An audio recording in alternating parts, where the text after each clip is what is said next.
আগামী বছরের প্রথমার্ধেই নির্বাচন হতে হবে বলছেন জামায়াত আমির। অন্তর্বর্তী সরকারের ভেতরেও আরেকটা সরকার আছে বলছেন দেবপ্রিয় ভট্টাচার্য।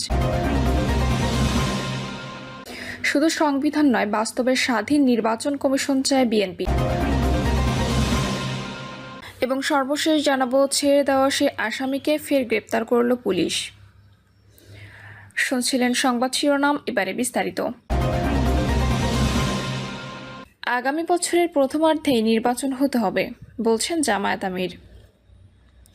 জামায়াত ইসলামীর আমির ডক্টর শফিকুর রহমান বলেছেন, আগামী বছরের প্রথমার্ধেই জাতীয় নির্বাচন হতে হবে, তবে এক্ষেত্রে কোনো অপরিপক্কতা মেনে নেওয়া হবে না। জামায়াত আমির বলেন, অতীতের বস্তাপচা প্রক্রিয়ায় নির্বাচন হলে জনগণ মেনে নেবে না। নির্বাচন হতে হবে স্বচ্ছ, প্রশাসনকে হতে হবে নিরপেক্ষ, নির্বাচন হতে হবে কালো টাকা আর পেশিশক্তির প্রভাবমুক্ত। বিয়ানীবাজার পৌর শহরের দাসগ্রাম এলাকায় উপজেলা ও পৌর জামায়াতের উদ্যোগে আয়োজিত সমাবেশে প্রধান অতিথির বক্তব্যে ডক্টর শফিকুর রহমান বলেন, চারিত্রিক সম্পদের অভাবে 54 বছরে এই দেশ গঠন হয়নি। যারা দায়িত্বপ্রাপ্ত হন তারা জনগণের কথা ভাবেন না, তারা শুধু নিজের স্বার্থ দেখেন। তারা দুদককে ভয় পান, আল্লাহকে পান না। দুদকের পরিবর্তে আল্লাহকে ভয় করলে দেশ অনেক এগিয়ে যেত। আওয়ামী লীগ আমলে অবৈধভাবে দেশের বিপুল অর্থ পাচারের চিত্র তুলে ধরে তিনি বলেন, এই পাচার হওয়া টাকা দেশে থাকলে দেশে আর কোনো আর্থিক সংকট থাকতো না। দুর্নীতির বহু রূপ আছে উল্লেখ করে জামায়াতের আমির বলেন, সবচেয়ে ভয়াবহ হচ্ছে বুদ্ধিবৃত্তিক দুর্নীতি। জামায়াতের নেতৃত্বে মানবিক দুর্নীতিমুক্ত ও ইনসাফের দেশ হবে বাংলাদেশ। ডক্টর শফিকুর রহমান বলেন, ফ্যাসিবাদ বিরোধী বিপ্লবের ক্রেডিট এককভাবে কারো নয়। এই বিপ্লবের নির্দিষ্ট কোনো মাস্টার মাইন্ড নেই, সবাই এর অংশীদার। সবাই মিলেই একটি সুখী সমৃদ্ধ দেশ হবে বাংলাদেশ। অন্তর্বর্তী সরকারের ভেতরেও আরেকটা সরকার আছে বলছেন দেবপ্রিয় ভট্টাচার্য। বর্তমান অন্তর্বর্তী সরকারের ভেতরেও আরেকটা সরকার আছে বলে মন্তব্য করেছেন বেসরকারি গবেষণা সংস্থা সেন্টার ফর পলিসি ডায়ালগের সম্মাননীয় ফেলো দেবপ্রিয় ভট্টাচার্য। দেবপ্রিয় ভট্টাচার্য বলেছেন, এখন সরকারের নিরপেক্ষতার প্রশ্নটা বিশেষ করে দলীয় নিরপেক্ষতার দৃষ্টিভঙ্গি থেকে গুরুত্বপূর্ণ হয়েছে। কারণ এখন মোটামুটি পরিষ্কার হয়েছে যে আমরা সরকার বলতে যাদের দেখি আনুষ্ঠানিকভাবে আসলে তার ভেতরেও আরেকটা সরকার আছে। এটা এখন আর কোনো গোপন বিষয় নয়, এটা সবার কাছেই প্রকাশ্য। এখন সরকারের নিরপেক্ষতা পুনঃ প্রমাণ করা কাদম্বরীকেই করিতে হইবে। দেবপ্রিয় ভট্টাচার্য বলেন, দুটি মৌলিক প্রশ্ন এখন সামনে এসেছে। একটি হলো অন্তর্বর্তী সরকার, অর্থাৎ তার শুরুও আছে এবং একটা সুনির্দিষ্ট সীমিত সময়ের মধ্যে তার শেষ আছে। এই জিনিসটাকে সামনে নিয়ে আসার এখন সময় হয়েছে যে এটা একটা অনন্তকালীন সরকার নয়, এটা অন্তর্বর্তীকালীন সরকার। তাহলে অন্তর্বর্তীকালীন সরকার যদি হয়, তাহলে প্রথমে এখন যে দুটি প্রশ্ন সবাইকে বিচলিত করছে, অন্তত আমাকে করে। এক নম্বর প্রশ্ন হলো সরকারের নিরপেক্ষতা। অন্তর্বর্তী সরকারের নিরপেক্ষতা এখন একটি বড় বিষয় হিসেবে সামনে এসেছে। একটা সরকারের নিরপেক্ষতা বললে তার মৌল আদর্শগত নিরপেক্ষতার কথা বলা হয় না, কারণ সে পিছিয়ে পড়া মানুষের পক্ষে থাকবে এবং এটার একটা সংকট সৃষ্টি হয়েছে। যেহেতু দুর্বল জনগোষ্ঠীরা আরও বেশি দুর্বল বোধ করছে, অনেক বেশি বিপন্ন বোধ করছে। একটা স্বৈরাচারী সরকারের আমলে যে রকমভাবে তাদের প্রতি অত্যাচার বা তাদের প্রান্তিকীকরণ হয়েছে, ঠিক একই রকমভাবে নারী, ধর্মীয় সংখ্যালঘু, জাতিগত সংখ্যালঘু, লিঙ্গ বৈচিত্র্যের কথা তো বলাই যাচ্ছে না, এটা আরেক সমস্যা হয়ে গেছে। দেবপ্রিয় আরও বলেন, কিন্তু এখন সরকারের নিরপেক্ষতার প্রশ্নটা বিশেষ করে দলীয় নিরপেক্ষতার দৃষ্টিভঙ্গি থেকে গুরুত্বপূর্ণ হয়েছে। এটা গুরুত্বপূর্ণ হয়েছে কারণ এখন মোটামুটি পরিষ্কার হয়েছে যে আমরা সরকার বলতে যাদের দেখি আনুষ্ঠানিকভাবে, আসলে তার ভেতরেও আরেকটা সরকার আছে। সরকারের ভেতরে যে সরকার আছে, এটা এখন আর কোনো গোপন বিষয় নয়, এটা সবার কাছেই প্রকাশ্য। অন্তর্নিহিতভাবে যে ক্ষমতায় চক্রটি আছে, সেটাকে সরকারকে তারা চাইলেই তার প্রার্থিত এলাকাতে পৌঁছাতে পারছে কিনা, এটা একটা বিষয় হয়ে দাঁড়িয়েছে। এখন সরকারের নিরপেক্ষতা পুনঃপ্রমাণ করা কাদম্বরীকে করিতে হইবে।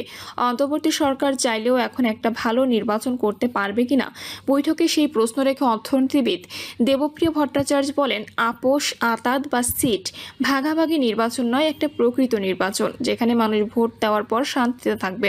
শুধু ভোটের দিন নয়, ভোটের পরের দিনও সে থাকবে। যেহেতু দ্বিতীয় প্রশ্নটা দাঁড়িয়েছে এটা, এবং এই প্রশ্নটা গুরুত্বপূর্ণ হয়ে উঠেছে, নির্বাচন করতে হলে অবশ্যই শান্তি, শৃঙ্খলা ও নিরাপত্তার বিষয়টি গুরুত্বপূর্ণ।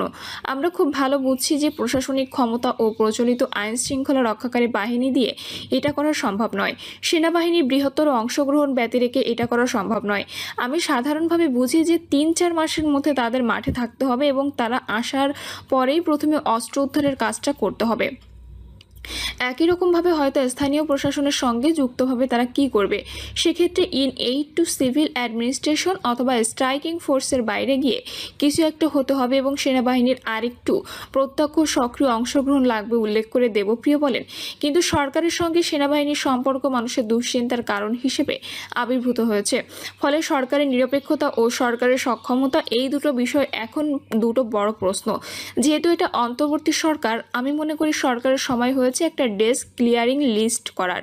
এখন যদি জাতির উদ্দেশ্যে মাননীয় প্রধান উপদেষ্টা বক্তৃতা দেন, আমি প্রত্যাশা করব যে তিনি কি দিয়ে সমাপ্ত করতে চাইছেন সেটাকে তিনি পরিষ্কার করবেন।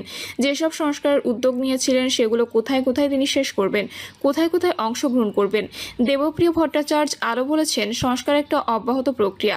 রাজনৈতিক নেতাদের এখন নির্বাচনের ইস্তেহার দিতে হবে। ওই ইস্তেহারে আমাদের নাগরিক সমাজ, গণমাধ্যম ও উদ্যোক্তাদের পক্ষ থেকে আলোচনা বা আন্দোলন দরকার হলে তা করা দরকার। দেশ থাকবে, জনগণ থাকবে, সরকার আসবে যাবে। এই চিন্তাটা মাথায় রেখে জাতি গঠনের এই অবস্থান থেকে ওই উত্তরণের জায়গাটাতে পৌঁছাতে হবে। এখন গত বছরের মূল্যায়নের চেয়ে আমি আগামী 1 বছরের এই নিষ্ক্রমণ পদ্ধতিটা কি হবে বা এক্সিট পলিসিটা কি হবে, সেটার জন্য কি কি প্রয়োজন পড়বে সেগুলোর উপর গুরুত্ব দেওয়ায় আমি প্রয়োজন বোধ করেছি। শুধু সংবিধান নয়, বাস্তবে স্বাধীন নির্বাচন কমিশন চায় বিএনপি।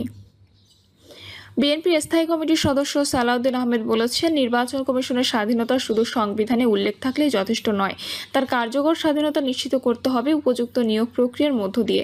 সালাউদ্দিন বলেন, আমরা অতীতে বলে এসেছি যে প্রতিটি সাংবিধানিক এবং সংবিধিবদ্ধ প্রতিষ্ঠানের জন্য সংবিধানে আলাদা করে নিয়োগ প্রক্রিয়া না এনে সংশ্লিষ্ট আইনের মাধ্যমে সেই সব প্রতিষ্ঠানের স্বচ্ছতা, জবাবদিহিতা ও আচরণবিধি নিশ্চিত করতে হবে।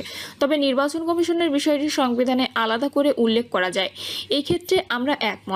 তিনি জানান, সংলাপের সব পক্ষে আলোচনার ভিত্তিতে নির্বাচন কমিশন গঠনে একটি 5 সদস্য বিশিষ্ট সিলেকশন কমিটি গঠনের প্রস্তাব চূড়ান্ত রূপ পেয়েছে। এই কমিটিতে থাকবেন জাতীয় সংসদের স্পিকার, বিরোধী দল থেকে নির্বাচিত ডেপুটি স্পিকার, প্রধানমন্ত্রী, বিরোধী দলীয় নেতা এবং প্রধান বিচারপতির মনোনীত একজন আপিল বিভাগের বিচারপতি। এই কমিটি নির্বাচন কমিশনের জন্য প্রার্থী খুঁজে বের করতে একটি অনুসন্ধান প্রক্রিয়া পরিচালনা করবে, যেখানে সিভিল সোসাইটি, রাজনৈতিক দল এবং সাধারণ জনগণ নাম জমা দিতে পারবে। সংসদে একটি আইন প্রণয়ন করে এই অনুসন্ধান বা সার্চ কমিটির কাঠামো নির্ধারণ করার প্রস্তাব দিয়েছেন তিনি। সালাউদ্দিন আহমেদ বলেন, এই সার্চ কমিটি জীবন বৃত্তান্ত যাচাই বাছাই করে একটি সংক্ষিপ্ত তালিকা প্রস্তুত করবে এবং সেটি সিলেকশন কমিটির কাছে পাঠাবে। কমিটি চাইলে এই তালিকা থেকে অথবা নিজেরা আরও প্রার্থী বিবেচনায় নিয়ে সর্বসম্মতিক্রমে কমিশনারদের নাম রাষ্ট্রপতির কাছে সুপারিশ করবে। তিনি উল্লেখ করেন, কমিশন গঠনে আগে যে প্রস্তাবে প্রতিটি পদের জন্য 2টি করে নাম সুপারিশ করার কথা ছিল, বর্তমান প্রস্তাবে সেটি বাদ দেওয়া হয়েছে। এখন প্রতিটি পদের জন্য একটি করে নাম রাষ্ট্রপতির কাছে যাবে। নিয়োগের মেয়াদ হবে 5 বছর। এছাড়া সংবিধানের 118 অনুচ্ছেদে উপধারা একটি নতুন সংযোজন প্রস্তাব দিয়ে তিনি বলেন, সংসদ নির্বাচন কমিশনের সদস্যদের জবাবদিহিতা নিশ্চিত করতে আইন প্রণয়ন করবে এবং তাদের জন্য আচরণবিধি নির্ধারণ করবে। তিনি বলেন, আমরা এমন একটি নির্বাচন কমিশন চাই যারা কার্যত স্বাধীনভাবে দায়িত্ব পালন করতে পারবে। আমরা ধরে নিচ্ছি পরবর্তী নির্বাচন নিরপেক্ষ সরকারের অধীনে হবে। সেই বিবেচনায় একটি কার্যকর, স্বাধীন এবং জবাবদিহিতামূলক নির্বাচন কমিশন গঠনে যে অগ্রগতি হয়েছে তা অত্যন্ত গুরুত্বপূর্ণ। প্রিয় দর্শক, এই ছিল এখনকার সর্বশেষ সংবাদ। আপডেট সব সংবাদ পেতে চ্যানেলটি সাবস্ক্রাইব করে বেল আইকনটি ক্লিক করে রাখুন।